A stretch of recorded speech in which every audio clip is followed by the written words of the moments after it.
You cannot have financial freedom if you do not have financial control. And you cannot have financial control if your money is disorganized, if you don't have a clear handle of how your money flows from the time you sow, reap, and store it. So in this video, I'm going to be sharing a very simple model that I use to always keep a clear picture of where our money is flowing, where our money is coming from, and how we may want to adjust what we need to adjust to reach our financial goal. Hi, my name is Sylvie. I'm a financial educator and I help mothers make fulfilling money decisions. Let's get started. So, as we mentioned in the previous video, we want to take control of our finances, right? As mothers, as wives who support the mission of our husband, we want to bring our attention to detail, our intuition, our ability to make connection between events, between people, between concepts. We also want to bring our ability to perceive, right? We have a sensibility, a sensitivity that is very different than the way men perceive. We also want to bring our ability to organize so that when we take control of our finance, we can organize them in such a way that you actually understand them, right? So that's the reason why it's important that we, wives, mother, we participate in the financial process of our family, not just when it's a matter of buying grocery, but also when it's a matter of making a decision on where to invest, if to invest, and how to invest. I also want to make sure that we are clear on the fact that no matter what happens, we trust in God and in His divine providence, right? We are not frantic. We're not making decisions out of fear. We are not making decisions out of insecurity. Our trust is in God. We know, love, and trust Him. And we believe that no matter what happens, we will be fine. It's going to be okay.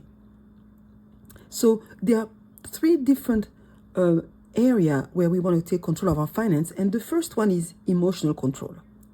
The second one is mental control, and the third one is actually the practical control. In this video, I'm going to cover the first two. The third one is it's whatever, it's basically what you will be doing in practice to take control of our finance, and it will take extremely long. We won't have the time to cover that, but we'll talk about the emotional and the mental control, and that's where we have to begin. I do, however, have a quiz that is a financial control quiz that is a very simple, quick 3-minute questionnaire where you answer a few questions and you can get some feedback on the area where you may want to start focusing on if you want a better control of your money and of your finances. I will put the link in the description below, and hopefully it will guide you towards which area you need to start paying attention to if you want to get better control of your finance. So that's what I can do for you as far as offering some beginning, some start in how you will start controlling your finance in a practical way. So when I refer to emotional control, I am basically considering that I love my life. I love the state of my life, right? I have to start with that. I cannot start from a place of ingratitude or from a place of bitterness. I love my life and I love my circumstances, and I accept what we know. I have to bloom where I'm planted. Okay, I accept that. Okay, if I'm planted in an arid area, that's where I'm going to bloom. If I'm planted in a tropical area, that's where I'm going to bloom. And in this case, I am planted in a capitalistic economy in the 21st century. That's where I am going to bloom. Okay? I accept that. And the other part of the emotional control of my finance is that I am inspired by the woman, the virtuous woman of Proverb 31. Right? I am inspired by that woman. That woman was basically taking care of her duty as a wife and a mother, but she was also transacting. She was conducting transaction for the family, right? She was taking care of the money as well as doing some handiwork. And that woman is an inspiration for me, because I may think that to be virtuous, I just have to be the mother who only cares about the cooking and the cleaning and the raising of the children and doesn't make any a decision when it's in regard to the finance, but that's not correct. I have to support the mission of my husband. I have to participate. I have to bring my talent and my gift to the decision process. Okay, so the woman of Proverb 31 is inspiring me, and she's giving me the courage to have a vision for my finance and the courage to see myself as a person who can actually take our finances from where they are now to where I want them to be in the very near future or in the far away future. Okay, so that's the first part, the emotional control of my finance. The second part is the mental control, right? Mentally, what do I see when I think about the mental control of my finance? What do I see? I like to think about it, and that's what I did for my family's finances. I like to think about it as the natural process that we have in nature of sowing, reaping, and storing, as you store in a barn. Okay? And when I think about that, the sowing part is basically the activity, the operation. The reaping part will be what happened in my bank account, what I consume, right? The money I earn. The storing part will be the asset, the investment, the saving. Okay? So when I think about those three parts, sowing, reaping, and storing, I see a big ocean. Okay? This is the financial ocean. Okay?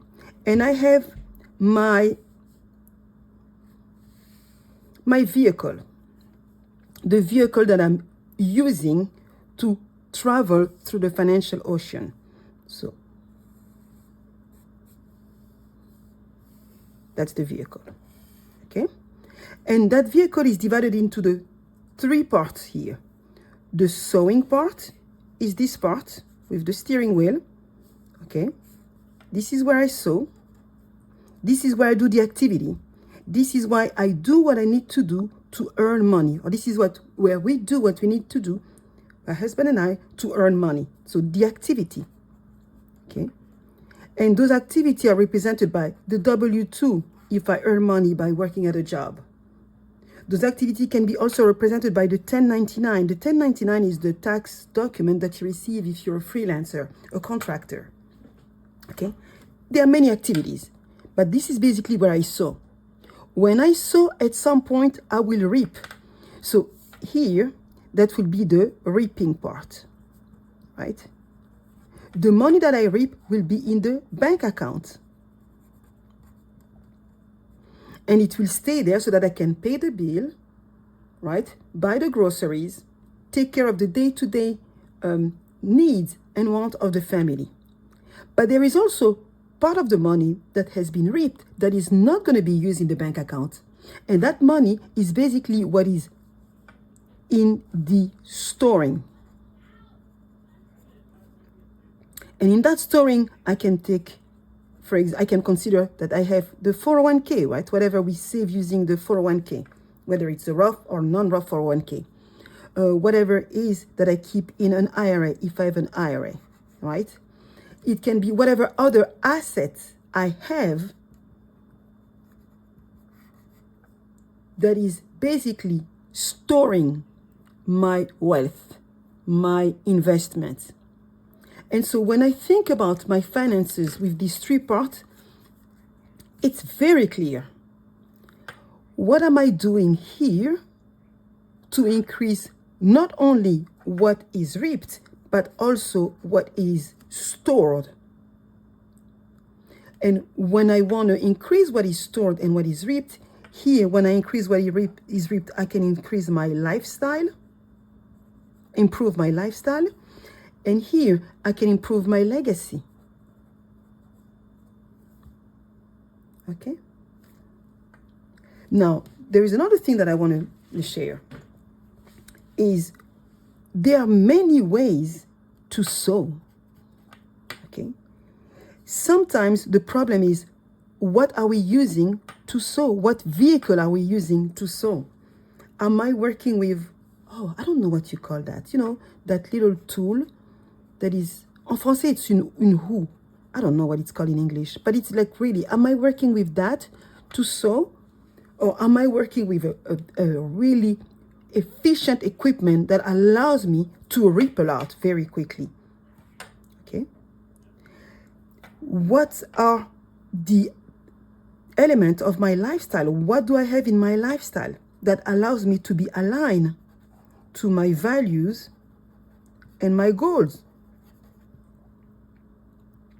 Okay. Is the way that I sow and spend my time and my energy allowing me to have time and energy left for my lifestyle?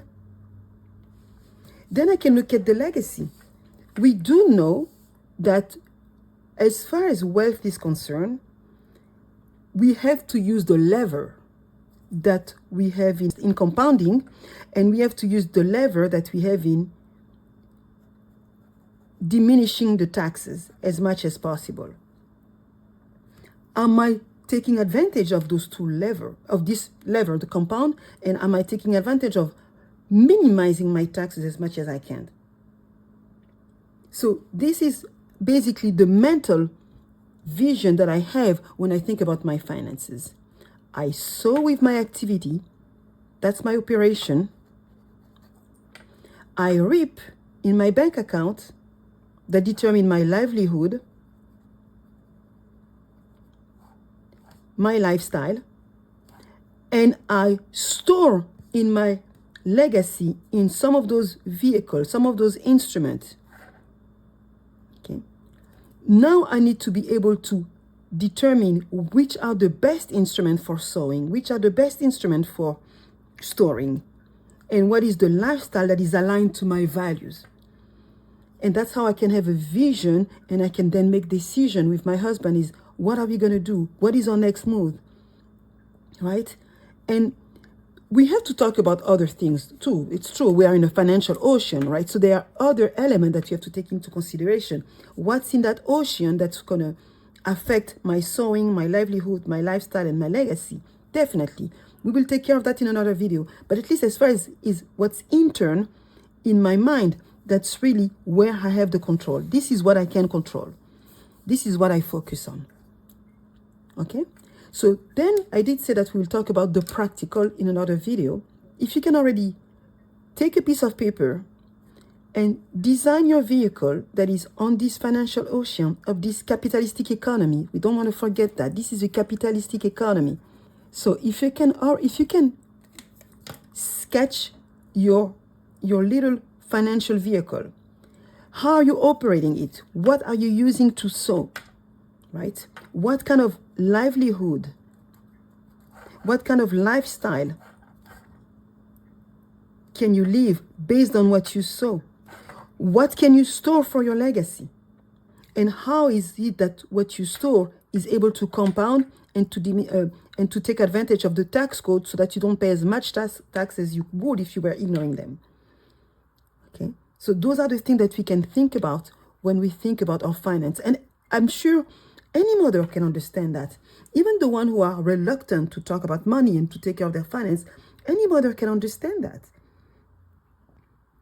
So those are the kind of things you can do, but you can see, it's visual, it can be in your mind. You understand what's going on, and you know if I have to work here or I have to work there. Thank you for listening. Take the quiz. The link is in the description below, and within 3 minutes, you will have a better sense and a better understanding of which area you should be focusing on if you want to practically start taking control of your finances. Until the next video, have a great day.